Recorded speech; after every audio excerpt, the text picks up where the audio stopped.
Arquidiócesis de la Verapaz presenta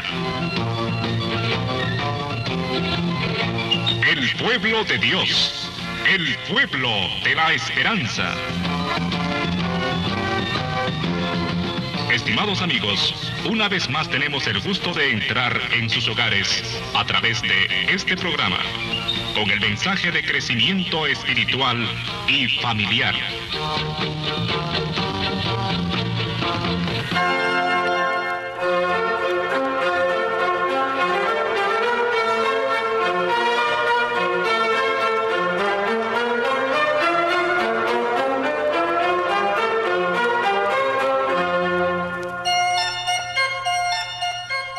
Un saludo cordial a todos y todas en este tiempo del Adviento, tiempo que se caracteriza por una parte por el realismo, pero por otra sobre todo por la esperanza. Este tiempo que en el comercio y en la mentalidad popular pues ya está lleno de las luces de la Navidad y de todo esto, en realidad no coincide exactamente con el sentimiento religioso cristiano que considera el tiempo preparatorio para la Navidad como un tiempo más bien de cierta austeridad, eso sí, para hacer la fiesta grande después en la Navidad.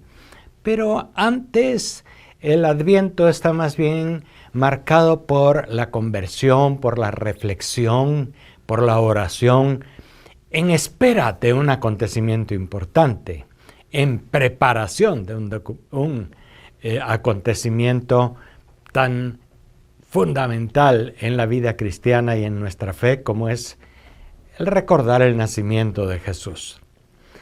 Tiempo de Adviento, tiempo de espera, tiempo de preparación, de oración. Y este tiempo está marcado por la voz de los profetas.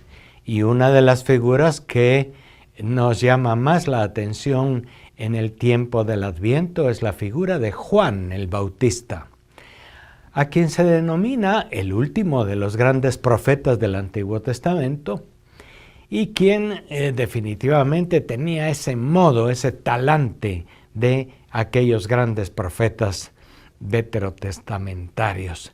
Y que tenía como objetivo pues ir preparando la venida del Mesías, Jesús el Señor.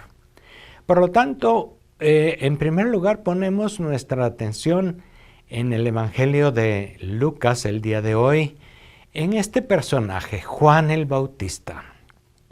Pero antes, pues está la primera lectura que muchas veces y en general coincide con el Evangelio y que nos habla también hoy de otro profeta, Baruc.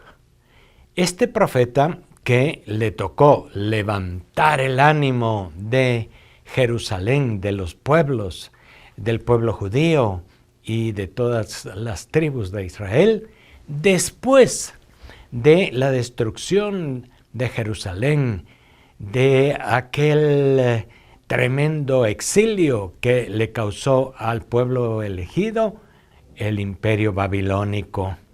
Después de haber sufrido aquella crisis tan grave, aquel momento de fracaso, de destrucción del templo y de la ciudad, de hambre, de destierro sobre todo, de estar lejos de su tierra, de ser migrantes maltratados en otras partes, después de aquel tiempo tan duro que vivió el pueblo de Israel, pues vino un profeta, varios, estaba también Baruc allá entre aquellos profetas, que levantaban el ánimo de Jerusalén.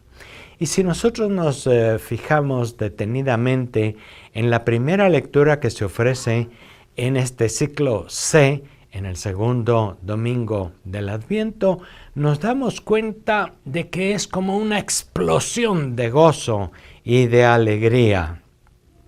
Pero es necesario situar esa manifestación tan entusiasta, tan optimista del profeta Baruc en el contexto, en el momento que se estaba viviendo.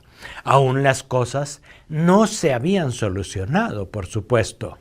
Aún la gente de Israel estaba sufriendo las consecuencias de la invasión, el destierro, el exilio, la pobreza, etc. Jerusalén estaba destrozada y la gente más bien tenía suficientes motivos para estar desalentada, desanimada, triste, sin esperanza. Había más motivos para eso, puesto que parecía que Dios los había abandonado, parecía que las cosas no tenían solución y quizá incluso se sentían sin fuerzas para restaurar Jerusalén, para volver a renovar aquella ciudad y su templo, para restaurar, podríamos decir también, el tejido social que se había roto debido a la invasión y el exilio. Las familias estaban dispersas, muchos no encontraban verdaderamente a sus familiares en aquel momento y muchos habían muerto también, tanto en las guerras como en el exilio babilónico. El tejido social se había roto, no habían pues autoridades constituidas, la organización de la sociedad en Israel estaba muy debilitada. La situación era verdaderamente muy difícil después del exilio en Babilonia. Sin embargo, es allí donde encontramos aquel canto de alegría. Alégrate, Jerusalén, porque Dios está en medio de ti. Volverán tus hijos de diversos lugares y crecerán los árboles y a Jerusalén será de nuevo habitada y vendrán tus hijos como si fueran reyes que han vencido sobre una potencia extranjera. Canten, alégrense, pueblo de Israel, porque Jerusalén será restaurada. Y lo mira ya como algo que está siendo real. Aquella visión del profeta Baruch hace ver a la gente como que si ya eso está realizándose. En realidad lo que veían era una ciudad destrozada, un pueblo disperso. Pero Baruch les ayuda como a visualizar un futuro diferente. Y por medio de esa visualización, por medio de ver que es posible un mundo mejor, un mundo distinto, pues las mejores energías de los miembros del pueblo elegido salen. Y el pueblo, de hecho, se puso en camino en la reconstrucción del templo, de la ciudad, en la restauración de todas las relaciones interpersonales que se habían roto, en la restauración de la esperanza y de la fe en aquel pueblo. El mensaje, pues, y la misión del profeta es muy importante, porque en medio de situaciones difíciles nos ayuda, nos obliga casi a mirar el futuro con posibilidad de cambio y no a mirar el futuro con miedo, con el sentimiento de fracaso, con frustración. A veces a alguien se le llama profeta de calamidades porque solo es capaz de predecir un futuro negro, un futuro completamente desastroso y quizá peor que el presente. Hay profetas de calamidades que no infunden ánimo y esperanza en la gente, sino al contrario, desalientan, meten miedo al futuro y esperan que simplemente venga de fuera una destrucción total para poder sentirse liberados de sus males. El profeta Baruch tiene esa misión profética, que es también nuestra misión, que es también la misión de la iglesia, saber dar a la gente motivos de esperanza, diciéndoles un futuro mejor, un futuro distinto, es posible.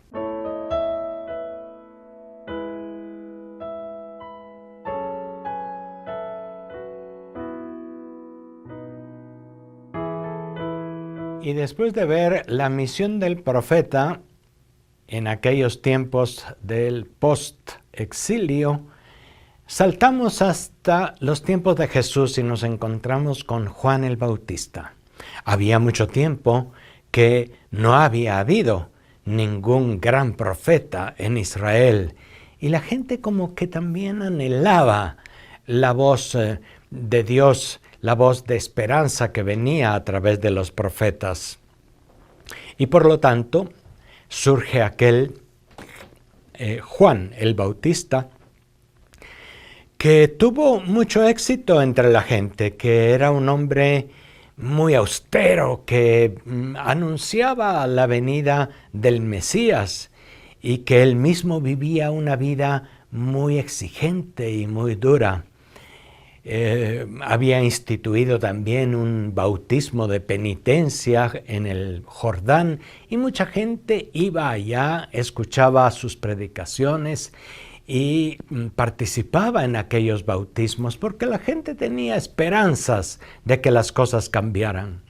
Así como en los tiempos después del exilio a Babilonia en el Antiguo Testamento, también en los tiempos de Jesús la situación era muy complicada y muy difícil. Había vuelto la invasión y había vuelto el Imperio Romano que cobraba los impuestos, que imponía un régimen de paz, pero a fuerza de mucha violencia, que respetaba en cierto modo la religiosidad y la fe, la religión de la gente, pero no totalmente, sino que hasta cierto punto. El pueblo aún se sentía restringido en su libertad y en su realización. Y sobre todo se sentía oprimido por los impuestos, por la presencia de aquel imperio que les imponía miedo, etc. Y la gente, en el fondo de su corazón, basada en la fe de sus padres, de sus antecesores, pues tenían esperanzas en un futuro mejor y recordaban mucho al Mesías. Esperaban que este hombre, denominado el Mesías, un descendiente de David, iba a volver de nuevo, iba a cambiar las cosas, iba a transformar aquella situación tan oscura y tan difícil en un momento de luz y de esperanza para el pueblo. Y esa expectativa, no hay duda que la tenía también Juan el Bautista. Y su misión está sobre todo dirigida a anunciar a este que ya se acerca. Y hace una llamada a la conversión. Es también muy importante en Juan el Bautista esta llamada. Convertirse significa cambiar de mentalidad, significa cambiar de rumbo, cambiar de talante o de modo de ver las cosas. Y eso era lo que hacía falta en aquel tiempo. En tiempos difíciles, en tiempos de crisis, como que la gente sigue muchas veces o el camino del desaliento, del desánimo, no hay nada que hacer, seguimos por este camino tan triste, estamos pagando nuestros pecados, a saber qué hemos hecho, nos ha caído una maldición. Ese camino, digamos, el camino que se siente frustrado, el camino que se siente triste, desanimado, pesimista ante el futuro, pues es un posible camino que mucha gente sigue y que hay que cambiarlo. También hay gente que se rebela ante las injusticias y ante las dificultades y que lo que pretende es arruinar aquellas injusticias y aquellos imperios, pues por medio de la fuerza y la violencia. También en tiempos de Jesús había movimientos revolucionarios, liberacionistas, que pretendían pues cambiar las cosas a fuerza de violencia y muchas veces eran apagados de una manera muy fuerte, eran reprimidos violentamente de una manera muy fuerte y eso creaba también quizá más frustración, más tristeza en la gente. Ese es un camino, el camino también de la reacción violenta ante las dificultades, que no es en realidad el camino propuesto por nuestra fe judeo-cristiana, y sobre todo por Jesús. Sin embargo, se necesita un cambio de actitud. La conversión es un cambio de actitud, un cambio de rumbo. Vamos por un camino disperso, vamos por un camino marcado por el pesimismo, vamos por un camino marcado por la violencia, por los deseos de venganza, etc. Mal camino. Sin embargo, hay que afrontar el futuro de una manera nueva y diferente. Esa es la actitud de cambio y de conversión que Juan el Bautista insiste. Y por lo tanto insiste también en dejar el pecado, en ser claros, en andar por el buen camino, en primer lugar. Él mismo era muy claro al denunciar a las autoridades, sobre todo a Herodes, sus deslices morales, sus escándalos en la manera como vivía. Y Juan el Bautista pues es un hombre exigente y claro. Y fíjense que muchas veces el cambio del futuro proviene del cambio del corazón de aquellos que están dirigiendo al pueblo. Muchas veces, desafortunadamente, campea entre nuestros dirigentes la corrupción, el clientelismo, los intereses personales, el robo de los bienes públicos, etc. Y no prevalece el afán de servicio y de cambio. Juan el Bautista, al hacer una llamada a la actitud moral correcta en los dirigentes de su tiempo, pues está también como marcando el camino hacia un cambio de futuro. Una cosa básica es: cambien aquellos que tienen por deber principal y por obligación principal buscar el bien común y no su propio bien, su propia bolsa, su propia comodidad. Cuando hay un cambio ahí, una conversión en aquellos que deben ser líderes políticos, sociales y religiosos, pues hay una esperanza de cambio. Sin embargo, recordemos que aquella palabra de Juan el Bautista no fue dirigida solamente a Herodes y a las autoridades, por supuesto, sino que era dirigida al pueblo llano. El pueblo llano estaba también llamado a la conversión, a cambiar de actitud, a tener una postura más positiva ante el futuro, a soñar un poco con una posibilidad diferente, con las posibilidades que tiene el pueblo de ir haciendo cambios, si hay solidaridad, si hay conciencia sobre las situaciones. La verdadera conversión no es solamente dejar alguno que otro vicio, alguno que otro pecado personal, aunque sin duda eso está incluido en la conversión, sino es un cambio de mentalidad, un cambio de modo de situarse ante las cosas. Hay muchas veces que la gente espera los cambios del futuro solamente de afuera. Y ahí hay algo también muy interesante que reflexionar en el campo, en este tema de la conversión. A veces esperamos que las cosas las cambie Dios. Y por lo tanto hay que rezar, o hay que pedir perdón, o simplemente hay que esperar que Dios lo cambie todo. Y eso crea pasividad. A veces uno espera que los otros sean los que cambien, que sean las autoridades, que sea la iglesia, que sean los jerarcas, que sean los otros los que cambien la situación. Y allí esto no está correcto. No hay que esperar la solución y la salvación de la situación difícil solo de afuera.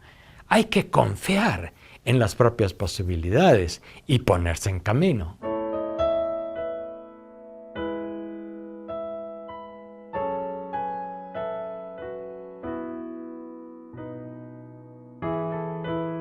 Así pues, tiempo de Adviento, tiempo de conversión, de cambio y de esperanza. La conversión, estamos diciendo entonces, no es algo que les pertenece o que les toca hacer a los demás. Es algo que nos toca hacer a todos, a quienes están al frente de los destinos de los pueblos y al pueblo entero y llano, que tiene que ir cambiando las cosas también en su familia, en su situación personal, en sus relaciones con los demás, en su pequeño trabajo, en sus responsabilidades de cada día. Con eso Y con la ayuda de Dios que todos tenemos en lo hondo de nuestros corazones, las cosas pueden ir cambiando. Fíjense ustedes cómo es un enfoque muy diferente el que se nos propone desde nuestra fe cristiana. La salvación, es decir, la felicidad, el cambio, el futuro mejor. Pienso que eso podemos entender por salvación, ¿no? Un futuro mejor con Dios, con los demás, en el amor, en la solidaridad, etc. Estar salvado es eso. Que no ha de esperarse únicamente para el mundo allá en el cielo, en el paraíso después de la muerte. No, la salvación comienza ya. Ustedes ya están salvados por la gracia de Dios, dice San Pablo a los romanos en un determinado momento. La salvación ya se experimenta cuando cambia el corazón, cuando somos capaces de ver que el mundo y que el reino de Dios va cambiando y va creciendo. Cuando somos realistas para decir, miren, es cierto que falta mucho todavía. Todavía hay corrupción, todavía hay mucha gente inconsciente en el pueblo que no cambia. Todavía hay mucha gente que espera que Dios sea el que cambie las cosas simplemente sin hacer nada, uno de su parte. Todavía hay muchas actitudes que necesitan cambio. Sin embargo, también hay mucha gente que ya cree en esta gracia, en este amor de Dios que todos tenemos en el corazón y que es capaz de despertar en nosotros las mejores energías, la mejor visión de futuro para ir cambiando las cosas. Cambiar este mundo que nos presenta tantos desafíos, puesto que hay desigualdad, desinformación, puesto que hay mucha pobreza, puesto que hay enfermedades, puesto que hay irresponsabilidad de las autoridades en muchos campos, etc. Este mundo que nos presenta desafíos es un mundo que está llamado también al cambio, a la conversión. El reino está cerca, dice Juan el Bautista, y también lo dijo muy claramente Jesús. Y nosotros cristianos sabemos que ya el Señor está en medio de nosotros, que a pesar de las vicisitudes y las dificultades de este mundo, los creyentes, los seres humanos que viven a fondo su fe, sea cual fuere, estamos ya creando un mundo nuevo. Estamos ya dando algún aporte para que las cosas en el futuro cambien. Y hay que tener los ojos abiertos, hay que estar despierto para ver que también hay tantas cosas buenas y tantos elementos que nos lanzan hacia el futuro. Volviendo a la situación que hablábamos en la primera lectura del profeta Baruch, cuando la gente retornó del exilio, lo hizo también con esperanza. Cuando salieron de Egipto, después de la esclavitud tan tremenda, lo hicieron con esperanza, aunque tuvieron que atravesar el desierto y hacer muchos esfuerzos, y aunque muchos no llegaron. Pero llegaron después y vieron la tierra prometida. También el pueblo de Israel superó aquella dificultad del exilio y volvió a reconstruir la ciudad y el templo, que desafortunadamente sería de nuevo destruida en el año 70 de la era cristiana por los romanos. La historia es así, tiene sus altibajos, tiene sus logros y sus dificultades, pero hay que vivir más allá de eso. Hay que vivir viendo un futuro global mucho más esperanzador que cualquier logro inmediato de la reconstrucción de una ciudad o de un templo o de la superación de una dificultad concreta. El tiempo del Adviento, hermanos, hermanas, es un tiempo que debe suscitar en nosotros la esperanza, que no es la esperanza únicamente en que la salvación venga de afuera por arte de magia, es la esperanza confiada en nuestros corazones, que nosotros también somos agentes de cambio, somos también semilla en el reino de Dios que puede ir cambiando las situaciones. Estamos invitados a trabajar toda esa dimensión personalmente, adecuando nuestros pensamientos y nuestros sentimientos a los de Jesús, a los de los profetas que ven hacia el futuro con esperanza. Estamos llamados a trabajar eso en las pequeñas comunidades y a crear vínculos de fraternidad y de solidaridad para que eso se vaya difundiendo y también a un nivel nacional o internacional podamos tener tiempos mejores. Que el Adviento siga adelante con esperanza. Hasta la próxima.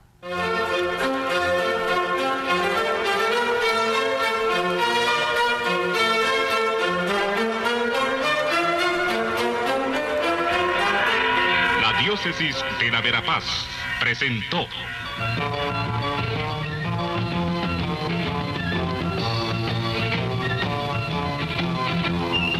El pueblo de Dios, el pueblo de la esperanza. Agradecidos por su atención al mensaje de crecimiento espiritual y familiar. Hasta otra oportunidad.